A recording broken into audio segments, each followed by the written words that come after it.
Bismillahirrahmanirrahim. Assalamu alaikum, dear students. I hope you all are fine and safe at your places. Today we again continue with our next lecture. That is from the unit number 3, Stoichiometry of the grade 10th. And our topic is the topic number 3.3, which is about the limiting and the non-limiting reactants. So limiting reactants actually is the reactant that is completely consumed in a chemical reaction. Limiting reactant students वो reactants होते हैं जो reaction में completely consume हो जाते हैं, जो completely use हो जाते हैं रिएक्शन में, उनको हम कहते हैं लिमिटिंग रिएक्टेंट्स। फॉर एग्जांपल, आपके पास एक रिएक्टेंट है, मैं आपको कहती हूँ आपके पास एक रिएक्टेंट है हाइड्रोजन और आपके पास एक रिएक्टेंट है ऑक्सीजन। और ये जब आपस में रिएक्शन करते हैं और इन रिजल्ट हमारे पास क्या होता है कि वाटर की फॉर्मेशन होती है। ठीक है, हम इस रिएक्शन को जो है वो बैलेंस कर लेते हैं, हमारे पास वाटर की फॉर्मेशन होती है। तो क्या होगा कि हमारे पास अब आपके पास, आपको पता, ये तो आपको बात पता है कि आपके पास ये भी एक रिएक्टेंट होता है और आपके पास ये भी एक रिएक्टेंट होता है। This one is also the reactant, right? They both are reactants. ये दोनों आपके पास रिएक्टेंट है और ये आपके पास एक प्रोडक्ट होती है। अब आपने ये डिसाइड करना है कि आइदर हमारे पास हाइड्रोजन एक लिमिटिंग रिएक्टेंट है या आइदर हमारे पास ऑक्सीजन एक लिमिटिंग रिएक्टेंट है। ठीक है, आपने ये चेक करना है कि हमारे पास इन दोनों में से लिमिटिंग रिएक्टेंट कौन है। आपने ये चीज चेक करनी होती है। अच्छा, अब हमें कैसे पता चलेगा कि आइदर हमारे पास हाइड्रोजन एक लिमिटिंग रिएक्टेंट है या ऑक्सीजन हमारे पास लिमिटिंग रिएक्टेंट है? तो आपको एक डेफिनेशन बताएगी लिमिटिंग रिएक्टेंट की कि वो रिएक्टेंट होता है जो रिएक्शन में कंप्लीटली यूज हो जाता है, जो रिएक्शन में कंप्लीटली कंज्यूम हो जाता है, उसको हम कहते हैं लिमिटिंग रिएक्टेंट। ठीक है, अगर फॉर एग्जांपल आपके पास है, अगर आपने लिया हुआ है 10 ग्राम हाइड्रोजन आपके पास और कंप्लीटली 10 ग्राम हाइड्रोजन यूज हो जाता है रिएक्शन में, दिस मीन्स कि हाइड्रोजन एक लिमिटिंग रिएक्टेंट है। और अगर मेरे पास जो है वो 10 ग्राम ऑक्सीजन है और ऑक्सीजन जो है ना वो 5 ग्राम यूज होता है रिएक्शन में, दिस मीन्स कि oxygen is not a limiting reactant. Limiting reactant, I again repeat, is the reactant which is completely consumed in a chemical reaction, that is completely consumed, that is completely used in a chemical reaction. It limits the amount of a product formed. ये amount of product जो बन रही होती है उसकी amount को limit कर रहा होता है। ठीक है, ये वाटर की अमाउंट को इस रिएक्शन में लिमिट कर रहा है। हाइड्रोजन और ऑक्सीजन में से जो भी लिमिटिंग रिएक्टेंट है वो वाटर की अमाउंट को लिमिट कर रहा होता है। The non limiting reactant is the one that remains unreacted after the reaction. Non limiting reactant जो है ये वो रिएक्टेंट होता है, नॉन लिमिटिंग लिमिटिंग की बात करें, ये वो रिएक्टेंट होता है जो रिएक्शन कंप्लीट होने के बाद भी उसकी कुछ अमाउंट जो है वो अनरिएक्टेड होती है। मीन्स के हाफ वो रिएक्शन में कंज्यूम हुआ होता है और हाफ जो है वो वैसे ही रह जाता है। ठीक है, तो बच्चों लिमिटिंग रिएक्टेंट एक ऐसा रिएक्टेंट है जो कंप्लीटली कंज्यूम हो जाता है और नॉन लिमिटिंग रिएक्टेंट एक ऐसा रिएक्टेंट है जो अनरिएक्टेड रह जाता है। ठीक है, अच्छा आगे देखिए, identification of a limiting reactant in a chemical reaction. So हम कैसे आइडेंटिफाई कर सकते हैं कि आइदर हाइड्रोजन और ऑक्सीजन में से कौन लिमिटिंग रिएक्टेंट है? हम ये बात कैसे आइडेंटिफाई करेंगे? So a limiting reactant can be found by using a balanced chemical equation. आप एक केमिकल इक्वेशन के थ्रू ये चेक कर सकते हैं कि हमारे पास कौन लिमिटिंग रिएक्टेंट है। By calculating the number of moles of product from each reactant, आप number of moles of product find out करके ईच रिएक्टेंट से आप ये चेक कर सकते हैं कि कौन लिमिटिंग रिएक्टेंट है। The reactant that produces the least amount of product is the limiting reactant. This is the the third rule, or we say कि जो थर्ड आइडेंटिफिकेशन है ये मोस्ट इंपॉर्टेंट है कि वो रिएक्टेंट जो लीस्ट अमाउंट में प्रोड्यूस होता है उसको हम कहते हैं लिमिटिंग रिएक्टेंट। ठीक है, अभी शायद आप लोगों को ये पॉइंट्स क्लियर ना हो, आपको समझना है कि मैम ने क्या बात की है, लेकिन अभी हम एग्जांपल सॉल्व करते हैं। मैं एग्जांपल साथ सॉल्व करूंगी, साथ में आपको बार बार इन पॉइंट्स पे लेकर आऊंगी वापस, और मैं आपको बताऊंगी कि देखिए बच्चों ये हम लोग इन पॉइंट्स को हम इस तरह से चेक कर सकते हैं। हम कैसे चेक कर सकते हैं बैलेंस केमिकल इक्वेशन से कि कौन सा रिएक्शन लिमिटिंग रिएक्टेंट है, कौन सा रिएक्टेंट लिमिटिंग रिएक्टेंट है? हम कैसे number of moles of product calculate करके रिएक्टेंट से आइडेंटिफाई कर सकते हैं कि कौन सा रिएक्टेंट लिमिटिंग रिएक्टेंट है? और हम अगर एक एक रिएक्टेंट ने least amount of product produce की है तो वो कैसे लिमिटिंग रिएक्टेंट हो गया? किसने लीस्ट अमाउंट प्रोड्यूस की है, किसने एक्सेस अमाउंट प्रोड्यूस की है, कौन रिएक्शन में अनरिएक्टेड रह गया था, कौन रिएक्शन में कंप्लीटली कंज्यूम हो गया था। ये सब बातें हमारी क्लियर होंगी जब हम लोग अपनी एग्जांपल्स को सॉल्व करेंगे, जब प्रैक्टिकली हम इस टॉपिक पे जाएंगे तो आपको ये सब कुछ क्लियर हो जाएगा। तो विदाउट वेस्टिंग अ टाइम हम मूव करते हैं अपनी एग्जांपल्स पे।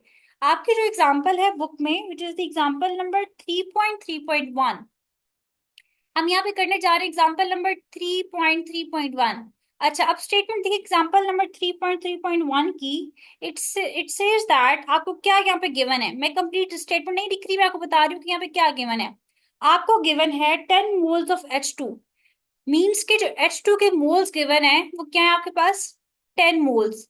10 मोल्स गिवन है आपको H2 के। सेकेंडली आपको 10 मोल्स गिवन है O2 के।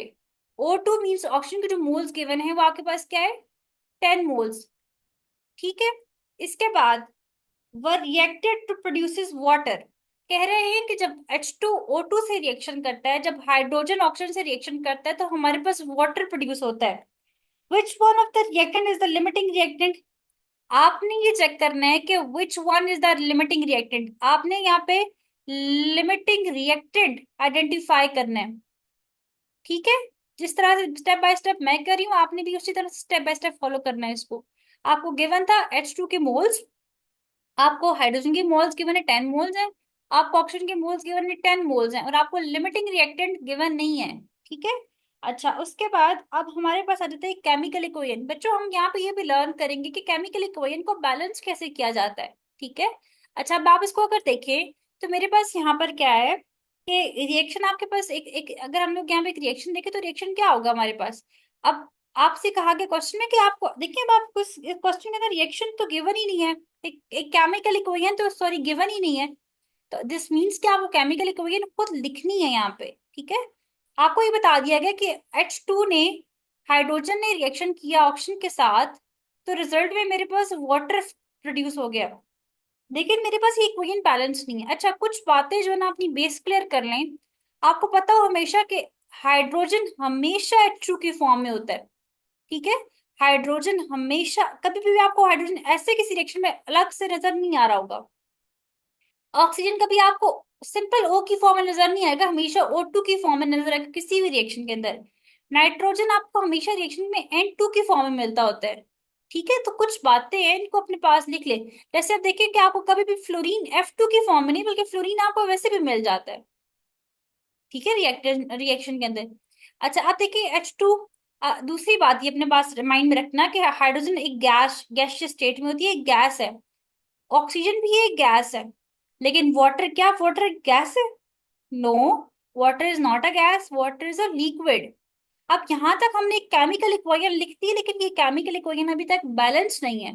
अब हमने इसको बैलेंस करना है। देखिए बच्चों, यहाँ पे हमारे पास हाइड्रोजन की अमाउंट क्या है, H2। H2 मीन्स के हमारे पास यहाँ पे 2 हाइड्रोजन है। यहाँ पे मेरे पास इक्वेशन के राइट साइड पे भी 2 हाइड्रोजन है। यहाँ पे मेरे पास इक्वेशन के लेफ्ट साइड पे ऑक्सीजन की अमाउंट भी 2 है। लेकिन इक्वेशन के राइट साइड पे मेरे पास इक्वेशन ऑक्सीजन की जो अमाउंट है वो 1 ऑक्सीजन है। दिस मीन्स कि मेरी इक्वेशन बैलेंस नहीं है। हाइड्रोजन तो बैलेंस है लेकिन ऑक्सीजन बैलेंस नहीं है। अब आपके पास 2 वेज है, जो भी तरीका आपको आसान लगे आप उस तरह से कर सकते हैं, ये टोटली आपके ऊपर है। ठीक है। अब आपको जो भी अच्छा लगे आप वो काम कर लें। मैं आपको यहाँ पे एक और फिर यही केमिकल इक्वेशन लिख के देती हूँ, लेकिन बैलेंस्ड फॉर्म में। अगर मैं इस तरह से करूं, ये तो सिंपल मैंने इक्वेशन लिख दी। अगर मैं इस तरह से करूं कि मैं यहाँ पे कर दूं हाफ, तो मेरी इक्वेशन बैलेंस हो चुकी है। क्योंकि मैंने क्या किया, जब मैंने यहाँ पे हाफ लिखा तो ये इस 2 को मैं 2 से कैंसिल कर रही हूँ। ठीक है। इस 2 को मैं 2 से कैंसिल कर रही हूँ, तो मेरे पास अब ऑक्सीजन सिर्फ 1 रह चुके हैं। अब 1 ऑक्सीजन मेरे लेफ्ट साइड पे, 1 ऑक्सीजन मेरे राइट साइड पे है, तो मेरी इक्वेशन बैलेंस हो चुकी है। मेरे पास एक पॉसिबिलिटी ये थी, ये मेरे पास पॉसिबिलिटीज हैं। और एक पॉसिबिलिटी मेरे पास ये है कि मैं ऐसे इक्वेशन लिख दूं कि H2 + O2 goes to form H2O। ठीक है। लेकिन अब देखो क्या करना है हम लोगों ने। मैं क्या करती हूँ कि मैं यहाँ पे, मेरे पास H2 है यहाँ पे। ठीक है। अब मैं क्या कर रही हूँ कि मैं ना यहाँ पे ऐड करती हूँ 2, बिकॉज मेरे पास तो ऑक्सीजन 2 है ना, तो यहाँ पे 2 मैंने करना है तो मैंने यहाँ पे 2 ऐड कर दिया। लेकिन स्टूडेंट्स देखिए, 2 करने से मेरे पास क्या हो गया कि अब मेरे पास हाइड्रोजन भी 4 हो चुके हैं और यहाँ पे हाइड्रोजन मेरे पास 2 है। तो मैं बहुत इजीएस्ट वे में ये काम कर सकती हूँ कि मैं यहाँ पे 2 लगा दूंगी, तो मेरे पास अब भी यहाँ पे भी हाइड्रोजन 4 हो चुके हैं और यहाँ पे भी हाइड्रोजन 4 हो चुके हैं। ऑक्सीजन मेरे पास यहाँ पे भी 2 है और ऑक्सीजन मेरे पास यहाँ पे भी 2 है। बच्चों ये जो बाहर लिखा होता है ना नंबर, ये इससे मल्टीप्लाई हो रहा होता है। ठीक है, तो इस तरह से मैं इक्वेशन को बैलेंस कर सकती हूँ। अब हम लोग जो है वो नेक्स्ट पेज पे जाते हैं। मैं आपको स्टार्टिंग से गिवन गिवन जो डाटा मैंने दिया हुआ है, यही डाटा आपने फॉलो करना है। अब मैं आपको यहाँ पे प्रॉपर हम केमिकल इक्वेशन लिख लेते हैं, एक इक्वेशन लिख लेते हैं दोनों में से, दोनों पॉसिबिलिटी से जो आपको आसान लगे। ठीक है, लेकिन हम मोस्टली प्रेफर करते हैं, प्रेफर इस बेस पे करते हैं कि हमारी बुक्स में ये होता है, वरना और कुछ भी ऐसा नहीं है इसमें। H2 + O2 goes to form H2O, और मैंने यहाँ पे 2 लगा दिए।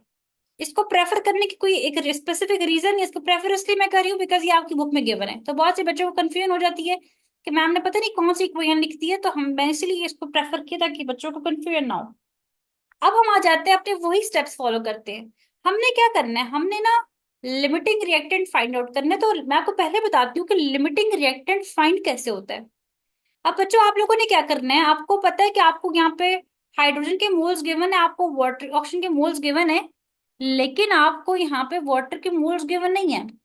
तो आपने क्या करना है कि फर्स्ट स्टेप के अंदर, स्टेप नंबर 1 में आपने ये काम करना है कि पहले हाइड्रोजन के मोल्स को वाटर के मोल्स के साथ आपने इसको कंपेयर करना है। सेकंड स्टेप पे आपने ऑक्सीजन के मोल्स को वाटर के मोल्स के साथ कंपेयर करना है। ठीक है, फर्स्ट स्टेप आपका ये है कि आपने हाइड्रोजन के मोल्स को वाटर के मोल्स के साथ कंपेयर करना है, और स्टेप नंबर 2 में आपने ये करना है कि आपने ऑक्सीजन के मोल्स को वाटर के मोल्स के साथ कंपेयर करना है।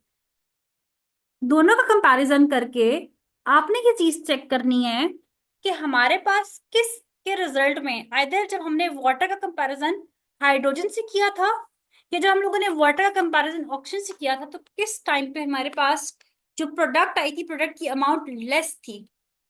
ठीक है, इतनी बातें अपनी माइंड में रख लें। अब आगे हम लोग क्वेश्चन स्टार्ट करते हैं इसको सॉल्व करना। ठीक है, मैं इसको रेज कर देती हूँ ताकि डिस्टर्बेंस कम से कम हो हमारी स्क्रीन पे। अच्छा, अब ये थी हमारे पास केमिकल इक्वेशन। अब मेरे पास स्टेप नंबर 1 आ जाता है। स्टेप नंबर 1, स्टेप नंबर 1 देखें। स्टेप नंबर 1 ये है कि कंपेयर H2 विथ H2O। ठीक है, अच्छा अब देखिए मेरे पास अकॉर्डिंग टू द, अब मैं एग्जैक्टली वही पॉइंट्स फॉलो करूंगी। मैं यहाँ पे लिखूंगी कि अकॉर्डिंग टू द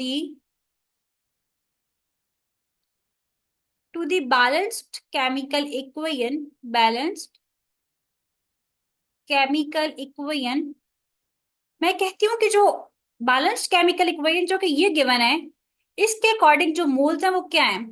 H2 के मोल्स मुझे बताएं क्या है यहाँ पे। देखिए H2 के यहाँ पे 2 मोल्स गिवन है हमें, और वाटर के भी हमें 2 मोल्स गिवन है। सेकेंड स्टेप पे मैं कहती हूँ कि according to the given data, according to the given data, ठीक है, गिवन डाटा के अकॉर्डिंग मैं ये कहती हूँ कि H2 के जो मोल्स है मेरे पास वो अब मेरे पास गिवन डाटा के अकॉर्डिंग, डाटा मुझे ये गिवन था देखिए, इसके अकॉर्डिंग मुझे H2 के जो मोल्स गिवन है वो 10 है। तो मैं यहाँ पे लिख दूंगी, मेंशन करूंगी 10, और मुझे वाटर के मोल्स गिवन नहीं है तो मैं यहाँ पे कर दूंगी X। ठीक है, अब मैं इसको क्रॉस मल्टीप्लाई करवा लेती हूँ और इससे मैं अपना आंसर फाइंड आउट कर लूंगी। X इज इक्वल टू 2 × 10, और X के साथ हमने किसको मल्टीप्लाई करवा रहे, 2 को। नेक्स्ट स्टेप में X is equal to 2 × 10 ÷ 2। Simple calculation है, 2 को 2 से कट कर दे, X is equal to 10 moles. अब आपने यहाँ पे क्या स्टेटमेंट लिखनी है, आपने लिखना है कि H2 produces 10 moles of water. H2 produces 10 moles of water. ठीक है, यहां तक क्वेश्चन हो गया, इसको सॉल्व करें, अपने वीडियो को पॉज करें, समझें इस बात को, फिर हम मूव करते हैं अपने नेक्स्ट पॉइंट की तरफ। क्योंकि नेक्स्ट पे जाके आपको मैंने एक नई बात बतानी है यहाँ पे। चलिए अब हम स्टेप नंबर 2 पे मूव करते हैं। स्टेप नंबर 1 हो गया जिसमें हम लोगों ने हाइड्रोजन को कंपेयर किया वाटर के साथ, और हमने देखा कि हमारे जो मोल्स आए हैं वो क्या है, 10 मोल्स है। मीन्स के H2 ने, हाइड्रोजन ने 10 मोल्स ऑफ वाटर प्रोड्यूस किए हैं। अब हम देखते हैं कि ऑक्सीजन कितने मोल्स ऑफ वाटर प्रोड्यूस करता है। फिर जो इन दोनों में से लेस अमाउंट होगी हम कहेंगे वो लिमिटिंग रिएक्टेंट है। ठीक है, सेम स्टेप हमने नेक्स्ट में फॉलो करना है। अच्छा, अब नेक्स्ट में देखिए, मैं यहाँ पे आ जाती हूँ स्टेप नंबर 2। स्टेप नंबर 2 देखते हैं। इसमें आपने क्या करना है कि आपने O2 को कंपेयर करना है वाटर के साथ। आप यहाँ पे लिखते हैं कि compare O2 with the H2O। ठीक है। अच्छा, अब according to the balanced chemical equation, देखिए बैलेंस्ड केमिकल इक्वेशन आपके पास क्या है कि यहाँ पे ऑक्सीजन के मोल्स है 1 और यहाँ पे वाटर की मोल्स है 2। ठीक है, तो यहाँ पे ऑक्सीजन के मोल्स हो जाएंगे 1 और वाटर के मोल्स हो जाएंगे 2, according to the, according to the balanced chemical equation. हमारे पास जो है वो 1 मोल्स है ऑक्सीजन के और 2 मोल्स है वाटर के। अब हम देखते हैं according to the given data. और यहाँ पे एक बहुत इंटरेस्टिंग बात मैंने आपको बतानी है, according to the given data.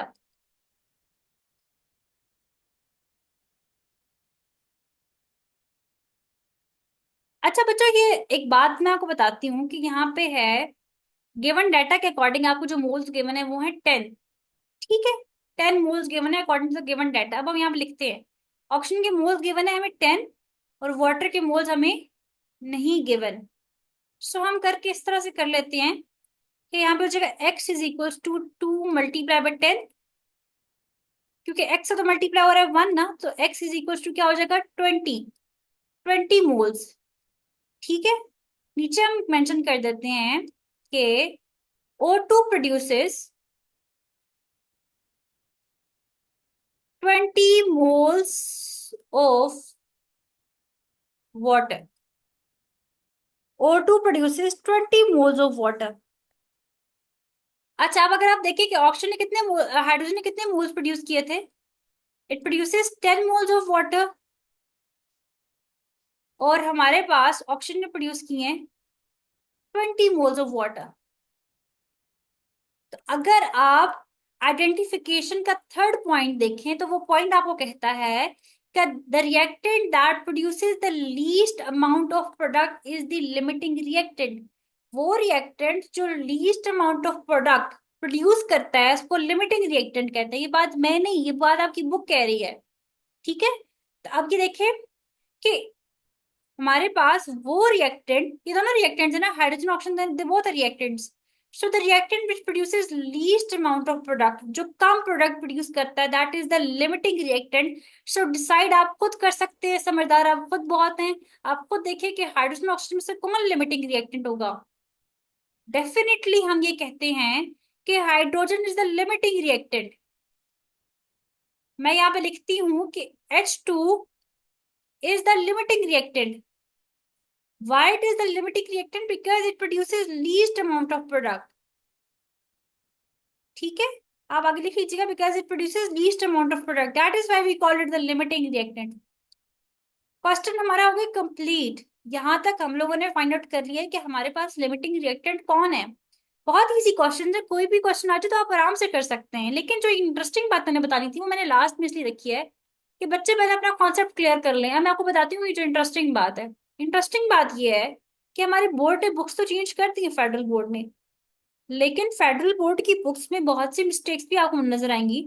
आपने कोशिश करना है कि आपने इतनी समझदारी से बुक्स को पढ़ना है ना, आप खुद आइडेंटिफाई करें कि मिस्टेक कहाँ है बुक में। ठीक है बच्चों, हमारे पास एक क्वेश्चन में गिवन है कि हमें ऑक्सीजन के जो है ना वो 10 मोल्स गिवन है। लेकिन अगर आप अपनी बुक पे देखें, पेज नंबर है आपके पास 30, इस पेज नंबर 30 पे आप खुद आके देखें और आप चेक करें कि कहाँ पे मिस्टेक की हुई बुक वालों ने।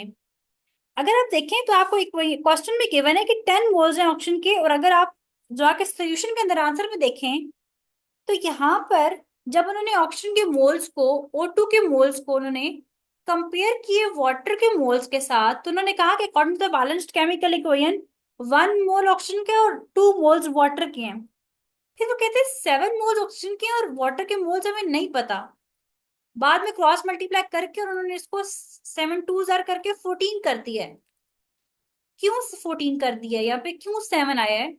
बहुत से बच्चों के माइंड में क्वेश्चन आएगा कि शायद 7 की कोई रीजन है, लेकिन 7 की कोई रीजन नहीं है। यहाँ पे 7 नहीं 10 आता है। ठीक है, यहाँ पे 7 नहीं 10 आता है, तो आंसर आएगा 20।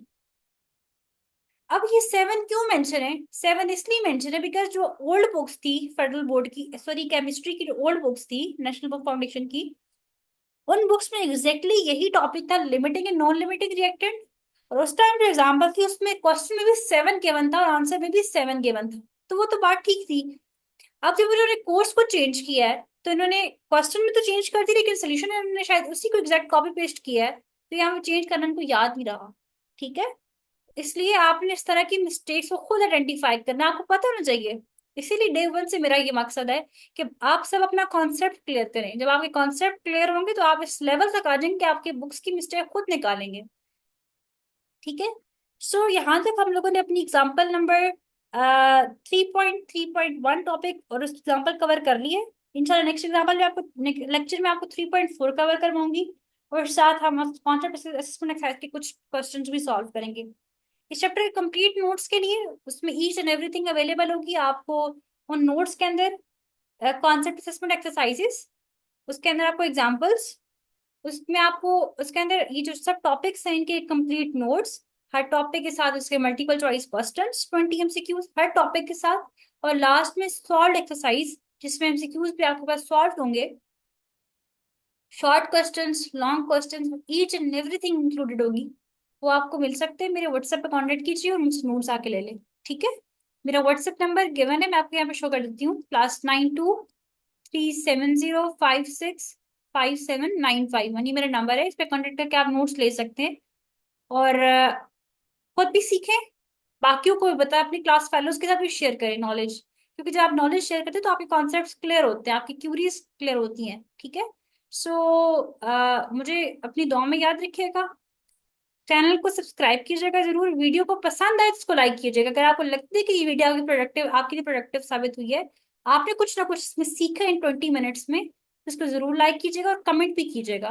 So thank you so much, Allah Hafiz.